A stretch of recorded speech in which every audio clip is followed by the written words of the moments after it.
በስመ አብ ወወልድ ወመንፈስ ቅዱስ አሐዱ አምላክ አሜን። ልጆች እንደምን ሰነበታችሁ? ደህና ናችሁ? አሜን። ይህችን ጊዜ ለሰጠን ቸር መሐሪና ሩኅሩኅ አባታችንና አምላካችን ቅዱስና ሕያው እግዚአብሔር ምስጋና ይድረሰው። ባለፈው በክፍል 52 መንፈሳዊ ታሪካችን ኦሪት ዘጸአት ምዕራፍ 33 ላይ እግዚአብሔር እስራኤል ጣዖትን በማምለካቸው ምክንያት በእጅጉ በማዘኑ ከእናንተ ጋር አልወጣም ማለቱን፣ ሕዝቡም ይህንን በሰሙ ጊዜ እጅግ ማዘናቸውን፣ ሙሴ ግን አንተ አብረኸን ካልወጣህ ከዚህ አታውጣን ብሎ አብዝቶ እንደተማጸነ፣ ከዚህም በኋላ እስራኤል ጌጣቸው ወጥመድ ሆኖባቸዋልና እንዲያወልቁ መታዘዛቸውን፣ በመጨረሻም ሙሴ እግዚአብሔርን ግርማህን አሳየኝ ብሎ መጠየቁን፣ እግዚአብሔርም ፊቴን አይቶ በሕይወት የሚኖር የለም፣ ነገር ግን በሰንጣቃ ዓለት መካከል አኖርሃለሁ፣ እጄንም በላይህ እጋርዳለሁ፣ ባለፍኩ ጊዜ ጀርባዬን ታያለህ፣ ፊቴ ግን አታይም እንዳለው ተምረን ነበር። በዛሬው መርሃ ግብራችን ደግሞ ቀጣዩን ክፍል የምናቀርብላችሁ ይሆናል። አምላካችን ቅዱስና ሕያው እግዚአብሔር ያስተምረን።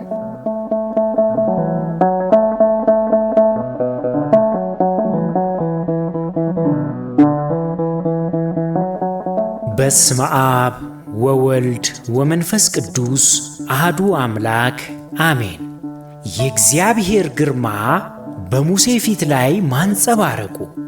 ኦሪት ዘጸአት ምዕራፍ 34። እግዚአብሔርም ሙሴን አለው፣ 2 የድንጋይ ጽላቶችን እንደ ፊተኛው አድርገህ ጥረብ፣ በሰበርካቸው በፊተኞቹ ጽላቶች የነበሩትን ቃሎች እጽፍባቸዋለሁ። ነገም የተዘጋጀህ ሁን። በማለዳም ወደ ሲና ተራራ ወጥተህ በዚያ በተራራ ራስ ላይ በፊቴ ቁም። ከአንተም ጋር ማንም ሰው አይውጣ፣ በተራራውም ሁሉ ምንም አይታይ። መንጎችና ከብቶች በዚያ ተራራ ፊት አይሰማሩ አለው። ሙሴም እንደ ፊተኞቹ አድርጎ 2 የድንጋይ ጽላቶችን ጠረበ። በነጋውም ማልዶ እግዚአብሔር እንዳዘዘው ወደ ሲና ተራራ ወጣ። 2ቱንም የድንጋይ ጽላቶች በእጁ ወሰደ። እግዚአብሔርም በደመናው ውስጥ ወረደ፣ በዚያም ከእርሱ ጋር ቆመ፣ የእግዚአብሔርንም ስም አወጀ። እግዚአብሔርም በፊቱ አልፎ እግዚአብሔር መሐሪ፣ ሞገስ ያለው ታጋሽም፣ ባለብዙ ቸርነትና እውነት፣ እስከ 1000 ትውልድ ቸርነትን የሚጠብቅ፣ አበሳንና መተላለፍን ኀጢአትንም ይቅር የሚል፣ በደለኛውንም ከቶ የማያነጻ፣ የአባቶችንም ኀጢአት በልጆች እስከ 3ና እስከ 4 ትውልድ በልጅ ልጆች የሚያመጣ አምላክ ነው ሲል አወጀ። በዚህ ጊዜ ሙሴም ፈጥኖ ወደ መሬት ተጎነበሰና ሰገደ። አቤቱ በፊትህ ሞገስን አግኝቼ እንደሆነ ይህ አንገተ ደንዳና ሕዝብ ነውና ጌታዬ በመካከላችን ይሂድ፣ ጠማማነታችንንና ኀጢአታችንንም ይቅር በለን፣ ለርስትህም ተቀበለን አለው። እግዚአብሔርም እንዲህ አለ፣ እነሆ እኔ ቃል ኪዳንን አደርጋለሁ በምድርም ሁሉ በአሕዛብ ሁሉ ዘንድ እንደ እርሱ ያለ ከቶ ያልተደረገውን ተአምራት በሕዝብህ ሁሉ ፊት አደርጋለሁ። እኔም በአንተ ዘንድ የምሠራው ነገር የሚያስፈራ ነውና አንተ ያለህበት ይህ ሕዝብ ሁሉ የእግዚአብሔርን ሥራ ያያል። በዚህ ቀን የማዝህን ነገር ጠብቅ። እነሆ እኔ አሞራዊውን፣ ከነዓናዊውን፣ ኬጢያዊውን፣ ፌርዚያዊውንም፣ ኤዊያዊውን፣ ኢያቡሳዊውንም በፊትህ አወጣለሁ አለው። ይገርማል። እግዚአብሔር ምንም በእስራኤል በደል ቢያዝንም ምሕረቱ የበዛ ነውና መጨከን ግን አልቻለም። የተበደለውን በደል ትቶ ቃል ኪዳኑን ዳግመኛ አደሰ። ሌላ ተጨማሪ ዕድልም ለእስራኤል ሰጣቸው።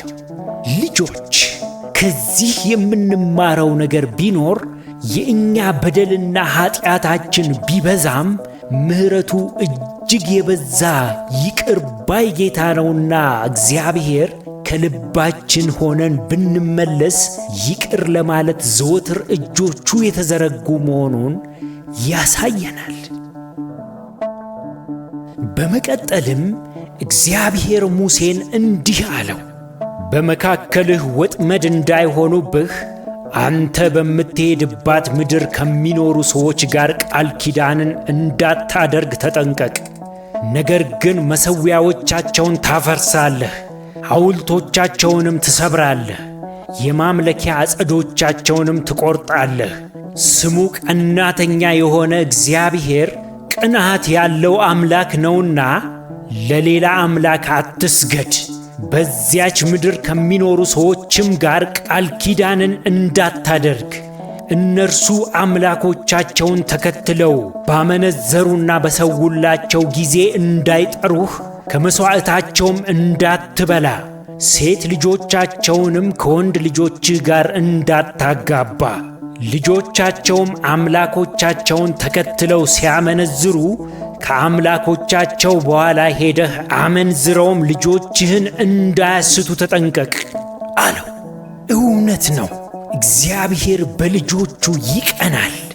ልጆች አስቡት እስኪ፣ የሚወዳችሁ አባታችሁ ከማይሆኑ ጥሩ ስነ ምግባር ከሌላቸው ልጆች ጋር እንድትውሉ አይፈልግም።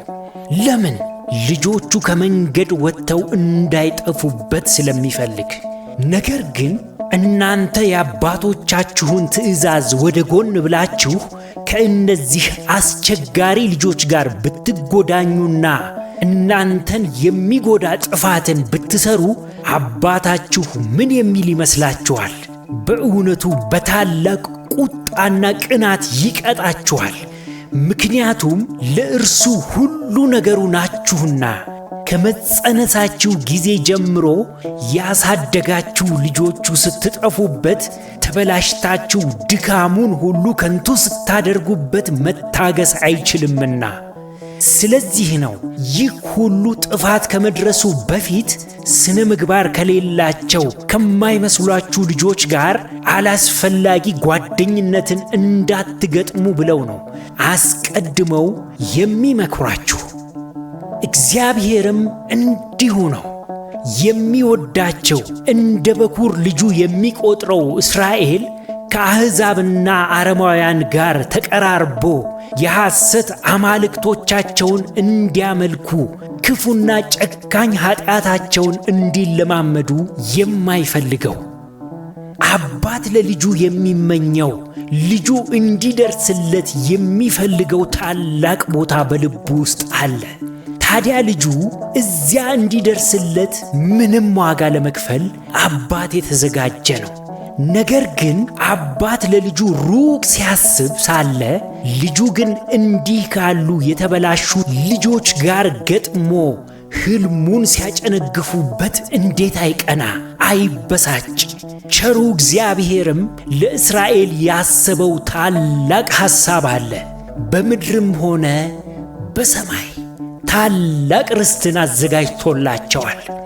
ነገር ግን እስራኤል እንዲህ ካሉ አሕዛብ ጋር ውሎ በሰይጣን ሲጠለፍበት፣ ሲጎሳቆልበት፣ ወደ መታረጃው ሲነዳበት ሲመለከት በታላቅ ቅናት ይቀናል። መልካም አባት ነውና።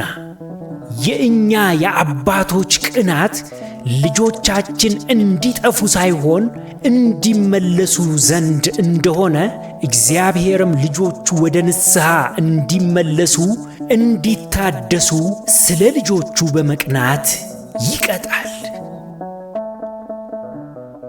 እግዚአብሔርም ሙሴን በእነዚህ ቃሎች መጠን ከአንተና ከእስራኤል ጋር ቃል ኪዳን አድርጌአለሁና እነዚህን ቃሎች ጻፍ አለው። አይ እግዚአብሔር እንዴት አይነት ድንቅ ጌታ ነው! እንደ አዲስ ቃል ኪዳኑን ዳግመኛ አደሰ። ልጆች ከዚህ የምንማረው ቢኖር እግዚአብሔር ከሰው ልጆች ፍጹምነትን አይጠብቅም። ነገር ግን በየጊዜው በቅድስና እናድግ ዘንድ እንመስለውም ዘንድ የበዙ ዕድሎችን በየዕለቱ ዛሬም ድረስ ይሰጠናል። ከኀጢአታችንም ብንመለስ ሊምረን የታመነ ለመሆኑ እንዲህ ተብሎ ተጽፏል። በአንደኛ የዮሐንስ መልእክት ምዕራፍ 1 ቁጥር 9 ላይ እንዲህ ይላል፣ በኀጢአታችን ብንናዘዝ ኀጢአታችንን ይቅር ሊለን ከአመፃም ሁሉ ሊያነጻን የታመነ ጻድቅ ነው ተብሏል። ከዚህም በኋላ ሙሴ በሲና ተራራ 40 ቀንና 40 ሌሊት ከእግዚአብሔር ጋር ነበረ። እንጀራም አልበላም፣ ውሃም አልጠጣም። በጽላቶቹም 10ን የቃል ኪዳን ቃሎች ጻፈ። እንዲህም ሆነ፣ ሙሴ ከሲና ተራራ በወረደ ጊዜ 2ቱ የምስክር ጽላቶች በሙሴ እጅ ነበሩ።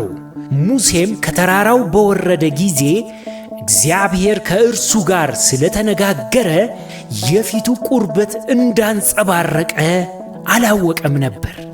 አሮንና የእስራኤልም ልጆች ሁሉ ሙሴን ባዩ ጊዜ እነሆ የፊቱም ቁርበት አንጸባረቀ፣ ወደ እርሱም ይቀርቡ ዘንድ ፈሩ። ሙሴም ጠራቸው፣ አሮንንም የማኅበሩንም አለቆች ሁሉ ወደ እርሱ ተመለሱ። ሙሴም ተናገራቸው። ከዚያም በኋላ የእስራኤል ልጆች ሁሉ ቀረቡ። እግዚአብሔርም በሲና ተራራ የተናገረውን ነገር ሁሉ ሙሴ አዘዛቸው። ሙሴም ለእነርሱ ተናግሮ ከጨረሰ በኋላ በፊቱ መሸፈኛ አደረገ፣ ፊቱንም ሸፈነ። ሙሴም ከእርሱ ጋር ሲነጋገር ወደ እግዚአብሔር በገባ ጊዜ እስኪወጣ ድረስ መሸፈኛውን ከፊቱ አነሳ። በወጣም ጊዜ ለእስራኤል ልጆች የታዘዘውን ነገር ነገረ። የእስራኤልም ልጆች የሙሴን ፊት ቁርበት እንዳንጸባረቀ ያዩ ነበር። እርሱም ከእግዚአብሔር ጋር ሊነጋገር እስኪገባ ድረስ እንደገና በፊቱ መሸፈኛን ያደርግ ነበር። ልጆች አስተውሉ። ከእግዚአብሔር ጋር በእውነት ሆነው የሚቀርቡ ሁሉ የእርሱ መለኮታዊ ባሕሪ ተካፋዮች ይሆናሉ። ብርሃኑም በእነርሱ ላይ ይንጸባረቃል። ሙሴ ከእግዚአብሔር ጋር 40 ቀንና 40 ሌሊት በመቆየቱ የእግዚአብሔር ግርማ፣ ቅድስና፣ ብርሃናዊ ገጹ በሙሴ ላይ እንደተጋባ እንዲሁ እኛም ከእግዚአብሔር ጋር በምንሆንበት ጊዜ የእርሱ ቅድስና በእኛ ላይ ማንጸባረቅ ቀጥሎ ማብራት ይጀምራል። ምንም እንኳን በዚህ አካላዊ ዓይን የሚታይ ብርሃን ባይሆንም በአንደበታችን፣ በሐሳባችን፣ በተግባራችንና በአመለካከታችን ሁሉ ላይ ግን በትክክል የእግዚአብሔር ብርሃናዊ ነጸብራቁ ይገለጣል። በዚህ ጊዜ ታዲያ ይህ የምንኖርበት የጨለማ ዓለም የሸሸገውን ሐሰት በመግለጥ ለብዙዎች የመዳን ምክንያት እንሆናለን ማለት ነው።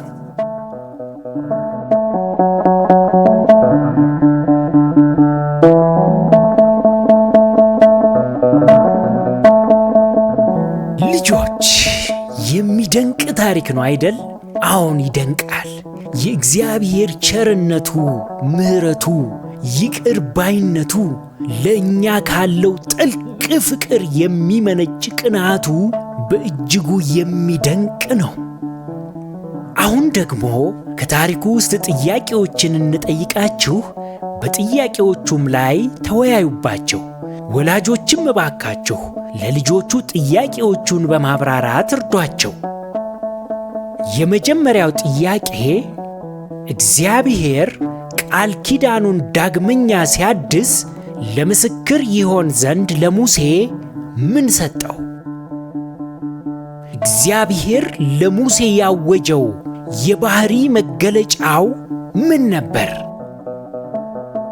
እግዚአብሔር ለምን እስራኤል ከአሕዛብ ጋር እንዳይተባበሩ አስጠነቀቀ?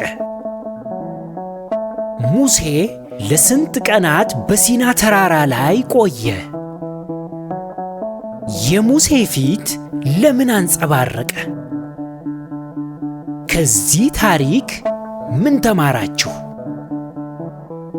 ልጆች፣ ከዚህ ታሪክ የምንማረው ትልቁ ትምህርት እግዚአብሔር እስራኤልን ከከነዓናውያን ከአሕዛብ ጋር እንዳይተባበሩ የከለከለበት ብዙ ምክንያቶች ነበሩት።